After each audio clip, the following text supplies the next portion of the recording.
Hello ಮಕ್ಕಳೇ, ಹೇಗಿದ್ದೀರಾ? ಇವತ್ತಿನ ವಿಡಿಯೋದಲ್ಲಿ ನಾನು ಸರ್ಕ್ಯೂಟ್ ಕನೆಕ್ಷನ್ ಯಾವ ಥರ ಮಾಡೋದು ಅಂತೇಳಿ ಹೇಳ್ಕೊಡ್ತೀನಿ. ಸೊ ಮೊದಲಿಗೆ ನಾವು first experiment resistance per unit length ಹಾಗೂ second experiment resistivity of material of ವೈರ್ನ ತಗೊಳ್ಳೋಣಂತೆ. ಎರಡೂ ಎಕ್ಸ್ಪೆರಿಮೆಂಟಲ್ಲಿ ಸರ್ಕ್ಯೂಟ್ ಕನೆಕ್ಷನ್ನು ಸೇಮ್ ಆಗಿರುತ್ತೆ. ಸೊ ಸರ್ಕ್ಯೂಟ್ ಕನೆಕ್ಷನ್ ಯಾವ ಥರ ಮಾಡೋದು ಅಂತೇಳಿ ತಿಳಿಸ್ಕೊಡ್ತೀನಿ. ಎರಡೂ ಎಕ್ಸ್ಪೆರಿಮೆಂಟಲ್ಲೂ ಸರ್ಕ್ಯೂಟ್ ಕನೆಕ್ಷನ್ ಸೇಮ್ ಆಗಿರುತ್ತೆ. ಬಟ್ ನಾವೇನು ಮಾಡ್ತೀವಿ ಅಂದರೆ ಫಸ್ಟ್ ಎಕ್ಸ್ಪೆರಿಮೆಂಟಲ್ಲಿ resistance per unit length find out ಮಾಡ್ತೀವಿ. ಅದಕ್ಕೆ ನಾವು volt meter reading and current reading ತೊಗೊಂಡ್ಬಿಟ್ಟು ಗ್ರಾಫ್ ಪ್ಲಾಟ್ ಮಾಡಿ ಅದರ ಸ್ಲೋಪನ್ನ ರೆಸಿಪ್ರೋಕಲ್ ತೊಗೊಂಡು ರೆಸಿಸ್ಟೆನ್ಸ್ನ ಕ್ಯಾಲ್ಕುಲೇಟ್ ಮಾಡ್ತೀವಿ and resistance per unit length find out ಮಾಡ್ತೀವಿ. ಎರಡನೇ ಎಕ್ಸ್ಪೆರಿಮೆಂಟಲ್ಲಿ ರೆಸಿಸ್ಟಿವಿಟಿ ಫೈಂಡ್ ಔಟ್ ಮಾಡೋಕ್ಕೆ ನಾವೇನು ಮಾಡ್ತೀವಿ ಅಂದರೆ ವೋಲ್ಟ್ ಮೀಟರ್ ವ್ಯಾಲ್ಯೂಸ್ ನೋಡ್ಕೋತೀವಿ, ಕರೆಂಟ್ ವ್ಯಾಲ್ಯೂಸ್ನ ನೋಟ್ ಮಾಡಿಕೊಂಡು ರೆಸಿಸ್ಟೆನ್ಸ್ನ ಫೈಂಡ್ ಔಟ್ ಮಾಡ್ತೀವಿ. R=V/I ಫಾರ್ಮುಲಾ ಯೂಸ್ ಮಾಡಿ. ಅದಾದಮೇಲೆ ಫಾರ್ಮುಲಾ ತೊಗೊಂಡ್ಬಿಟ್ಟು ರೆಸಿಸ್ಟಿವಿಟಿ ಫಾರ್ಮುಲಾದಲ್ಲಿ ಆರ್ನ ಸಬ್ಸ್ಟಿಟ್ಯೂಟ್ ಮಾಡಿ ರೆಸಿಸ್ಟಿವಿಟಿ ಕ್ಯಾಲ್ಕುಲೇಟ್ ಮಾಡ್ತೀವಿ. ಸೊ ಇದು ಎರಡೂ ಎಕ್ಸ್ಪೆರಿಮೆಂಟಿಗೂ ಸರ್ಕ್ಯೂಟ್ ಕನೆಕ್ಷನ್ ಸೇಮ್ ಆಗಿರುತ್ತೆ. ಸರ್ಕ್ಯೂಟ್ ಕನೆಕ್ಷನ್ ಯಾವ ಥರ ಮಾಡೋದು ಅಂತೇಳಿ ಈ ವಿಡಿಯೋದಲ್ಲಿ ತಿಳಿಸ್ಕೊಡ್ತೀನಿ. ಸರ್ಕ್ಯೂಟ್ ಕನೆಕ್ಷನ್ ಯಾವ ಥರ ಮಾಡೋದು ಅಂದ್ಬಿಟ್ಟು ಈ ವಿಡಿಯೋದಲ್ಲಿ ಹೇಳ್ಕೊಡ್ತೀನಿ ನಿಮಗೆ. ಇಲ್ಲಿ ಹೇಳಿದಂಗೆ ನಾವು ಕನೆಕ್ಷನ್ನ ಮಾಡ್ಕೋಬೇಕು. ಇಲ್ಲಿ ಲೈನ್ಸ್ ಏನಿದೆಯಲ್ಲ ಅದೇ ಥರ ಕನೆಕ್ಷನ್ ಮಾಡ್ತೀವಿ ನಾವು. ಸೊ ಇಲ್ಲಿ ಬ್ಯಾಟ್ರಿಯಿಂದ ಸ್ಟಾರ್ಟ್ ಮಾಡೋಣಂತೆ. Positive of battery to ammeter positive ಕೊಡ್ತೀವಿ, ಆಮೀಟರ್ ನೆಗೆಟಿವಿನಿಂದ ರೆಸಿಸ್ಟೆನ್ಸ್ ವಯರಿಗೆ ಕೊಡ್ತೀವಿ, ವಯರಿಂದ ರಿಯೋಸ್ಟಾಟ್ ಅಪ್ಪರ್ ಟರ್ಮಿನಲ್. ಈ ಆರೋ ಮಾರ್ಕ್ ಏನು ಹೇಳುತ್ತೆ upper terminal and lower terminal to key ಕೊಡ್ತೀವಿ, ಕೀಯಿಂದ ಬ್ಯಾಟ್ರಿ ನೆಗೆಟಿವ್. ಇದು ಒಂದು ಕಂಪ್ಲೀಟ್ ಕ್ಲೋಸ್ಡ್ ಸರ್ಕ್ಯೂಟ್ ಆಗುತ್ತೆ. ಒಂದು ಲೂಪ್ ಕನೆಕ್ಷನ್ ಆದಮೇಲೆ ನೆಕ್ಸ್ಟು ನಾವು ಇನ್ನೊಂದು ಲೂಪಿಗೆ ಹೋಗ್ತೀವಿ. ಇಲ್ಲಿ ವೋಲ್ಟ್ ಮೀಟರ್ ಪಾಸಿಟಿವ್ ಟು ಒಂದು ಎಂಡ್ ಆಫ್ ದಿ ರೆಸಿಸ್ಟೆನ್ಸ್ ವಯರಿಗೆ ಕೊಡ್ತೀವಿ, ವೋಲ್ಟ್ ಮೀಟರ್ ನೆಗೆಟಿವ್ನ ಇನ್ನೊಂದು ಎಂಡ್ ವಯರ್ನ ಇನ್ನೊಂದು ಎಂಡಿಗೆ ಕನೆಕ್ಷನ್ ಮಾಡ್ತೀವಿ. ಆವಾಗ ಇದೆರಡು ಪ್ಯಾರಲಲ್ ಆಗಿರುತ್ತೆ. ವೋಲ್ಟ್ ಮೀಟರ್ ಯಾವತ್ತೂ ಪ್ಯಾರಲಲ್ ಆಗಿರಬೇಕು ರೆಸಿಸ್ಟೆನ್ಸಿಗೆ. ಆ್ಯಂಡ್ ಇಲ್ಲಿ ಆಮೀಟರ್ ಯಾವತ್ತೂ ಸೀರೀಸ್ ಆಗಿರುತ್ತೆ. ಸೊ ಬ್ಯಾಟ್ರಿ ಒಂದು ಎಂಡ್ ಮಾತ್ರ ಇಲ್ಲಿ ಕನೆಕ್ಟ್ ಆಗಿದೆಯಲ್ವಾ, ಸೊ ಇದನ್ನು ಸೀರೀಸ್ ಕನೆಕ್ಷನ್ ಅಂತೀವಿ. End to end connection series connection ಆಗಿರುತ್ತೆ. ಆ್ಯಂಡ್ ಈ ಥರ ಕನೆಕ್ಟ್ ಮಾಡಿದರೆ ಇದು voltage is connected across the main component, ಇದನ್ನು ಪ್ಯಾರಲಲ್ ಕನೆಕ್ಷನ್ ಅಂತೀವಿ. ಸೊ ಕನೆಕ್ಷನ್ ಯಾವ ಥರ ಮಾಡೋದು ಅಂಥೇಳಿ ಇವಾಗ ಹೇಳ್ಕೊಡ್ತೀನಿ. ಮೊದಲಿಗೆ ನಾವು ಬ್ಯಾಟ್ರಿಯಿಂದ ಸ್ಟಾರ್ಟ್ ಮಾಡೋಣ. ಈ ವಯರ್ನ ಸ್ವಲ್ಪ ಹಿಂಗೆ ಟ್ವಿಸ್ಟ್ ಮಾಡಿಬಿಟ್ಟು ಬ್ಯಾಟ್ರಿ ಪಾಸಿಟಿವಿಗೆ ಕನೆಕ್ಟ್ ಮಾಡಿ ಯು ಶೇಪಲ್ಲಿ ಟ್ವಿಸ್ಟ್ ಮಾಡಿ ಇಲ್ಲಿ ಹಿಂಗೆ ಹಾಕಿಬಿಟ್ಟು ಟೈಟ್ ಮಾಡ್ಕೊಳ್ಳಿ. ಸೊ ಕನೆಕ್ಷನ್ ಆದಮೇಲೆ ನೀವು ಚೆಕ್ ಮಾಡ್ಕೋಬೇಕು, ಇದು ಹೊರಗೆ ಬರೋಂಗಿಲ್ಲ. ಓಕೆ, ಇಲ್ಲಿ ನೋಡ್ಕೊಳ್ಳಿ, ಇದು ಹೊರಗೆ ಬರೋಲ್ಲ. Battery positive to ammeter positive ಕೊಟ್ಟಿರ್ತೀರ. ನೆಕ್ಸ್ಟು ಇನ್ನೊಂದು ವಯರ್ ತಗೊಳ್ಳಿ, ಆಮೀಟರ್ ನೆಗೆಟಿವಿನಿಂದ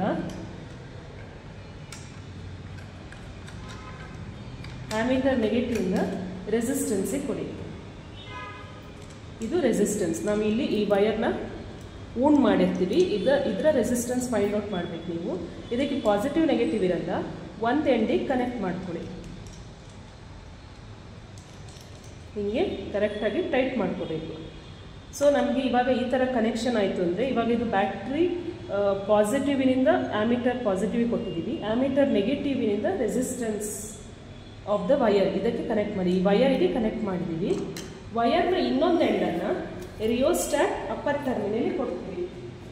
ಇಲ್ಲಿ ರಿಯೋಸ್ಟಾಟಲ್ಲಿ 3 ಟರ್ಮಿನಲ್ಸ್ ಇರುತ್ತೆ. 2 ಲೋಯರ್ ಟರ್ಮಿನಲ್, ಇದೆರಡು ಲೋಯರ್ ಆ್ಯಂಡ್ ಇದು ಅಪ್ಪರ್ ಟರ್ಮಿನಲ್. ಸೊ ನಾವು ಈ ಅಪ್ಪರ್ ಟರ್ಮಿನಲ್ಲಿ ಕನೆಕ್ಷನ್ ಮಾಡಬೇಕು.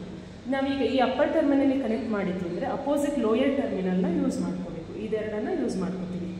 ಸೊ ಇಲ್ಲಿ ನಾವೇನು ಮಾಡ್ತೀವಿ ಅಂದರೆ ರೆಸಿಸ್ಟೆನ್ಸ್ ವಯರ್ನ ಒಂದು ಎಂಡನ್ನು ಇಲ್ಲಿ ಕೊಡಿ. ಇಲ್ಲಿ ಒಂದು ಹೋಲ್ ಇತ್ತು ಅಂದರೆ ನೀವು ಈ ವಯರ್ನ ಹೀಗೆ ಹೋಲಲ್ಲೂ ಇನ್ಸರ್ಟ್ ಮಾಡ್ಕೋಬೋದು. ಈ ಥರ ಇನ್ಸರ್ಟ್ ಮಾಡಿಕೊಂಡು ಟೈಟ್ ಮಾಡ್ಕೊಳ್ಳಿ. ಕನೆಕ್ಷನ್ ಮಾಡಾದ್ಮೇಲೆ ಚೆಕ್ ಮಾಡಿ ಇನ್ಸುಲೇಷನ್ ಕನೆಕ್ಟ್ ಆಗಿರಬಾರ್ದು. ಓಕೆ, ಅದರಲ್ಲಿ ಇನ್ಸುಲೇಷನ್ ಇತ್ತು ಅಂದರೆ ಅದು ಕನೆಕ್ಟ್ ಮಾಡ್ಕೋಬೇಡಿ. ಹೀಗೆ ಚೆಕ್ ಮಾಡಿ ನೋಡಿ, ಇಲ್ಲಿ ಇನ್ಸುಲೇಷನ್ ಕನೆಕ್ಟ್ ಆಗಿರಬಾರ್ದು. ಓಕೆ, ಓನ್ಲಿ ವಯರ್ ಕನೆಕ್ಟ್ ಆಗಬೇಕು. ಅಂದರೆ ಈ ಬ್ಲ್ಯಾಕ್ ಇದೆಯಲ್ಲ ಇದು ಇನ್ಸುಲೇಷನ್, ಇದು ಕನೆಕ್ಟ್ ಮಾಡ್ಕೋಬೇಡಿ. ಆ್ಯಂಡ್ ಇದರ ಇನ್ನೊಂದು ಎಂಡನ್ನು ರಿಯೋಸ್ಟಾಟ್ ಅಪ್ಪರ್ ಟರ್ಮಿನಲ್ ಇಲ್ಲಿ ಹೀಗೆ ಕನೆಕ್ಟ್ ಮಾಡ್ಕೊಳ್ಳಿ. ಟೈಟ್ ಆಗಿ ಕನೆಕ್ಷನ್ ಆದಮೇಲೆ ಹಿಂಗೆ ಚೆಕ್ ಮಾಡಿ ನೋಡಿ, ಹೊರಗೆ ಬರಬಾರ್ದು, ಟೈಟ್ ಆಗಿರುತ್ತೆ. ರಿಯೋಸ್ಟಾಟ್ ಲೋಯರ್ ಟರ್ಮಿನಲ್ನ ಕೀಗೆ ಕೊಡಿ. ಈ ಕೀಗೆ ಒಂದು ಟರ್ಮಿನಲ್ಗೆ ಒಂದು ಎಂಡನ್ನು ಒಂದು ಟರ್ಮಿನಲ್ಗೆ ಕೊಡಿ, ವಯರ್ನ ಇನ್ನೊಂದು ಎಂಡನ್ನು ರಿಯೋಸ್ಟಾಟ್ನ ಲೋಯರ್ ಟರ್ಮಿನಲ್. ಸೊ ನಾನು ಇಲ್ಲಿ ಕನೆಕ್ಟ್ ಮಾಡ್ತೀನಿ.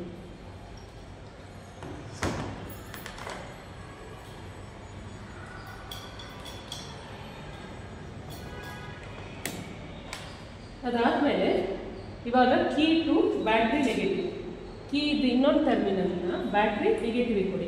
ಒಂದು ವಯರ್ ತೊಗೊಳ್ಳಿ, ವಯರ್ ತೊಗೊಂಡ್ಬಿಟ್ಟು ಒಂದು ಎಂಡನ್ನು ಕೀಗೆ ಕೊಡಿ, ಇನ್ನೊಂದು ಎಂಡನ್ನು ಬ್ಯಾಟ್ರಿ ನೆಗೆಟಿವ್ ಕೊಡಿ. ಸೊ ಇಲ್ಲಿ ಬ್ಯಾಟ್ರಿ ನೆಗೆಟಿವ್ ಟರ್ಮಿನಲ್ ನಾಬನ್ನು ಓಪನ್ ಮಾಡಿಬಿಟ್ಟು ಇಲ್ಲಿ ಈ ಥರ ಹೋಲ್ ಇದೆಯಲ್ಲ ಇಲ್ಲಿ ಇನ್ಸರ್ಟ್ ಮಾಡ್ಕೋಬೋದು. ಇಲ್ಲ ಯು ಶೇಪಲ್ಲಿ ಟರ್ನ್ ಮಾಡಿಬಿಟ್ಟಿದೆ, ಹಿಂಗೆ ಟರ್ನ್ ಮಾಡಿ ಇಲ್ಲಿ ಹಿಂಗೆ ಹಾಕ್ಕೊಂಡು ಇನ್ನೊಂದು ಎಂಡನ್ನು ಕೀ ಕೊಡಿ. ಕೀಯಲ್ಲಿ ಪಾಸಿಟಿವ್ ನೆಗೆಟಿವ್ ಇರಲ್ಲ, ಯಾವುದೋ ಎಂಡನ್ನು ಕೊಡ್ಬೋದು.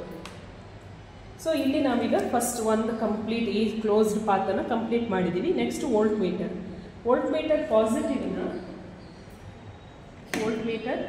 ಪಾಸಿಟಿವ್ಗೆ ಒಂದು ವಯರ್ನ ಕನೆಕ್ಟ್ ಮಾಡಿ ಅದರಲ್ಲಿ ಇನ್ನೊಂದು ಎಂಡನ್ನು ಇಲ್ಲಿ ಇದಕ್ಕೆ ಕನೆಕ್ಟ್ ಮಾಡಿ ರೆಸಿಸ್ಟೆನ್ಸ್ ವಯರ್ಗೆ. ಸೊ ಆಲ್ರೆಡಿ ಒಂದು ವಯರ್ ಕೊಟ್ಟಿದಾಗ ನೀವು ಇದನ್ನು ಟ್ವಿಸ್ಟ್ ಮಾಡಿ, ಈ ಥರ ಎರಡು ವಯರ್ನ ಇಟ್ಕೊಂಡು ಹೀಗೆ ಟ್ವಿಸ್ಟ್ ಮಾಡಿ ಕನೆಕ್ಟ್ ಕೊಡಿ.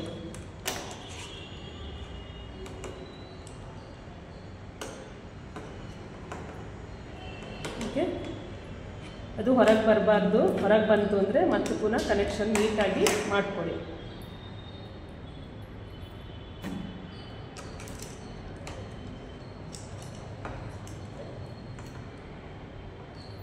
ಕನೆಕ್ಷನ್ ಇಲ್ಲ ಅಂದರೆ, ಕರೆಕ್ಟಾಗಿ ಕನೆಕ್ಷನ್ ಆಗಿಲ್ಲ ಅಂದರೆ ಕರೆಂಟ್ ಪಾಸ್ ಆಗಲ್ಲ. ಇವಾಗ ಚೆಕ್ ಮಾಡಿ ನೋಡಿ ಕರೆಕ್ಟ್ ಆಗಿದೆ. ನೆಕ್ಸ್ಟು ವೋಲ್ಟ್ ಮೀಟರ್ನ ಇನ್ನೊಂದು ಎಂಡನ್ನು ಇಲ್ಲಿ ವಯರ್ ಯೂಸ್ ಮಾಡಿಕೊಂಡು ಒಂದು ಎಂಡನ್ನು ವೋಲ್ಟ್ ಮೀಟರ್ ನೆಗೆಟಿವ್ ಕೊಟ್ಟಿರ್ತೀವಿ, ಅದರ ಇನ್ನೊಂದು ಎಂಡನ್ನು ರೆಸಿಸ್ಟರ್ದು ಇನ್ನೊಂದು ಎಂಡಿಗೆ ಕೊಡಿ. ಆಲ್ರೆಡಿ ಒಂದು ಕನೆಕ್ಷನ್ ಆಗಿರುತ್ತೆ ಅಂದಾಗ ಎರಡನ್ನು ಟ್ವಿಸ್ಟ್ ಮಾಡ್ಕೋಬೋದು ಇಟ್ಕೊಂಡು. ಹಿಂಗೆ ನೋಡಿ ಕನೆಕ್ಷನ್ ಟೈಟಾಗಿ ಇರುತ್ತೆ, ಕನೆಕ್ಷನ್ ಟೈಟ್ ಆಗಿದೆ. ಈ ಥರ ಕನೆಕ್ಷನ್ ಮಾಡ್ತೀವಿ. ಕನೆಕ್ಷನ್ ಮಾಡಾದಮೇಲೆ ಒಂದು ಸಲ ಕಂಪ್ಲೀಟ್ ಚೆಕ್ ಮಾಡಿ, ನಿಮ್ಮ ಡಯಾಗ್ರಾಮ್ ಜೊತೆ ಒಂದು ಸಲ ಚೆಕ್ ಮಾಡಿ ಕನೆಕ್ಷನ್ ಮಾಡಿ ಕರೆಕ್ಟ್ ಇದೆಯಾ ಅಂದ್ಬಿಟ್ಟು ಚೆಕ್ ಮಾಡಿ ಕರೆಕ್ಟಾಗಿತ್ತು ಅಂದರೆ ಆಮೇಲೆ ನಿಮ್ಮ ಎಕ್ಸಾಮಿನರ್ನ ಕಾಲ್ ಮಾಡ್ಕೊಳ್ಳಿ. ಓಕೆ, ಈ ಥರ ಕನೆಕ್ಷನ್ ಮಾಡ್ತೀವಿ. ಓಕೆ.